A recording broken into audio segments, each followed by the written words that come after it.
வணக்கம் நண்பர்களே, இன்று நாம் பார்க்க போவது அற்புதமான திருச்செந்தூர் முருகன் கோவில் பற்றி. இதுதான் முருகனின் இரண்டாம் படைவீடு. இரண்டாம் படைவீடு திருச்செந்தூரின் ரகசியம். முருகப்பெருமானின் 6 படை வீடுகளில் இரண்டாவது படைவீடாக திகழும் திருச்செந்தூர் சுப்பிரமணிய சுவாமி திருக்கோயில். இந்த கோயிலில் ஒரு மிகப்பெரிய ரகசியம் இருக்குது. முருகன் ஏன் கடற்கரையில் இருக்கிறாரு? சூரபத்மன் யுத்தம் நடந்த இடம் இதுதானா? முருகன் ஏன் கடற்கரையில் இருக்கிறாரு தெரியுமா? இந்த அலைகள் பின்னால் இருக்கும் அதிசயம் நீங்கள் சொன்னால் நான் உங்களுக்கு. வணக்கம் மக்களே, நான் உங்கள் சக்தி வேலன். இன்று நாம் பார்க்க இருப்பது அறுபடை வீடுகளில் இரண்டாவது படை வீடான திருச்செந்தூர் முருகனை பற்றி. உலகத்தில் நீங்கள் எங்கே இருந்தாலும் தமிழ்நாட்டில் இருக்கிற சென்னைக்கு வந்துடுங்க. சென்னையிலேருந்து டெய்லி ட்ரெயின் இருக்குது. எக்மோர்லேருந்து திருச்செந்தூருக்கு ஒரே ஒரு ட்ரெயின் தான் டெய்லி இருக்குது. அது பார்த்திங்கன்னா நம்பர் ஒன்று சொல்கிற, நோட் பண்ணிக்கோங்க. 20605 Tiruchendur super fast express. Evening 4 மணிக்கு எடுக்கிறாங்க. காலையில் 6 மணிக்கு திருச்செந்தூரில் வந்துடும். அதே போல் அன்றைக்கி நைட்டே 8:45 திருச்செந்தூர்லேருந்து காலையில் அடுத்த நாள் காலையில் 10:25 சென்னை போயிடும். வாங்க மக்களே, வீடியோக்குள்ளே போகலாம். அதுக்கு முன்னாடி நம்ம சேனலை சப்ஸ்கிரைப் பண்ணாருங்க, சப்ஸ்கிரைப் பண்ணிக்கோங்க. ஓம் சரவண பவன். வேலும் மயிலும் சேவலும் துணை, குருவாய் வருவாய் அருள்வாய் குகனை. காலையில் நடை திறப்பு 5 to இரவு 9 மணி வரைக்கும் டெய்லி. விசேஷ நாட்களில் வைகாசி விசாகம் 1 மணிக்கு திறப்பாங்க. கந்த சஷ்டி 6ஆம் நாள் 1 மணிக்கு திறக்கிறாங்க. மார்கழி மாதத்தில் 3 மணிக்குலேருந்து ஸ்டார்ட் பண்ணுறாங்க. தைப்பூசம் காலை 1 மணிக்கு. வழிபாட்டு முறை: முதலில் கடலில் நீராடி விட்டு பின்பு நாளை கிணற்றில் குளித்து முருகனை வழிபட வேண்டும். நாளை கிணறு கடற்கரைக்கு மிக அருகில் அமைந்திருந்தாலும் வற்றாத நன்னீரை கொண்டுள்ள கிணறு. 14 அடி சதுரம் கொண்ட வெளி கிணற்றுக்குள் 1 சதுர அடி மட்டுமே கொண்ட ஒரு சிறிய உள்கிணறு உள்ளது. இதில் இரண்டிலும் இருவேறு சுவைகள் உள்ளன. ஒன்று நீர் துவர்ப்பு தன்மையுடன் கந்தக வாசனையுடனும் இருக்கும். ஆனால் அதனுள் இருக்கும் சிறிய கிணற்றின் நீர் மிகவும் சுவையாகவும் தெளிவாகவும் இருக்கும். உப்பு நீர் நிறைந்த கடலுக்கு மிக அருகில் இருந்தாலும் இந்த கிணற்றில் எப்பொழுதும் நன்னீர் வற்றாமல் இருப்பது ஒரு மிகப்பெரிய அதிசயமாக கருதப்படுகிறது. இந்த கிணறு உருவான வரலாறு: சூரபத்மனை வதம் செய்ய வந்தபோது தனது படை வீரர்களின் தாகத்தை தீர்ப்பதற்காக முருகப்பெருமான் தனது வேலை ஊன்றி இந்த ஊற்றை உருவாக்கியதாக புராணங்கள் கூறுகின்றன. நாளை கிணற்றில் குளித்து முடித்ததும் மூவர் சமாதி பார்த்துட்டு தூண்டுக்கை விநாயகர் அவரை வழிபட்டு, அடுத்தது பெண்கள் பாரம்பரிய உடையுடனும் ஆண்கள் மேல் சட்டையின்றியும் முருகனை தரிசிக்க உள்ள போகலாம். திருச்செந்தூர் கோயிலின் வரலாறு: சிவபெருமானின் அம்சமாக தோன்றிய முருகன் சூரபத்மன் என்ற அசுரனை வதம் செய்வதற்காக தன் படைகளுடன் வந்த தலம்.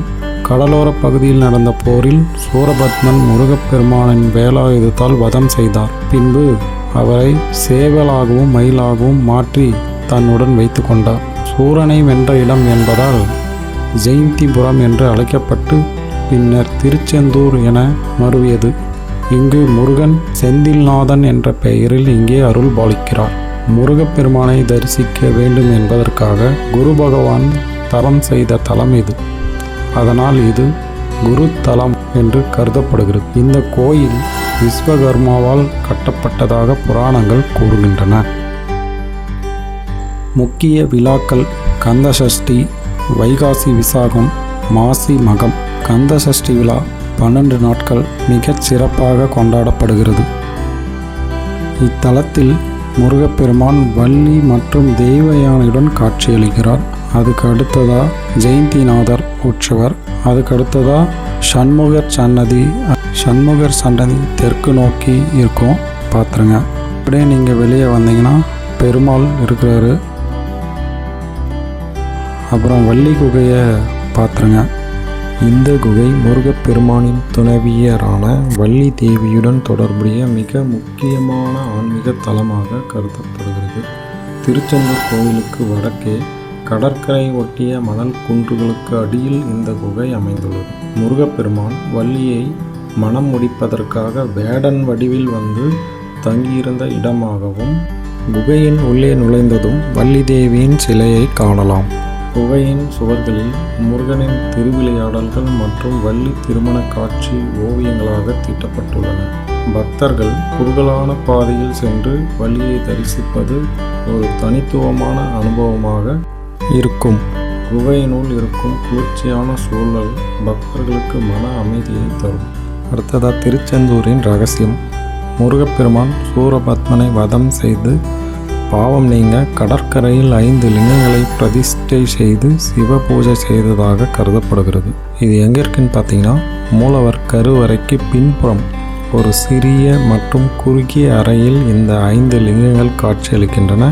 மூலவரான முருகப்பெருமானே தினமும் இந்த பஞ்ச லிங்கங்களுக்கு பூஜை செய்வதாக ஐதீகம். இதனால் இங்கு மனிதர்களால் நேரடியாக பூஜை செய்யப்படுவதில்லை, மாறாக விளக்குகள் மற்றும் ஏற்றப்படுகின்றன. பக்தர்கள் அனுமதிக்கிறாங்கன்னு எனக்கு கரெக்டாக தெரில. இந்த பஞ்சலிங்கங்களை தரிசித்தால் முன்வினை பாவங்கள் நீங்கி புண்ணியம் கிடைக்கும் என்பது பக்தர்களின் நம்பிக்கை. தங்கத்தேர்.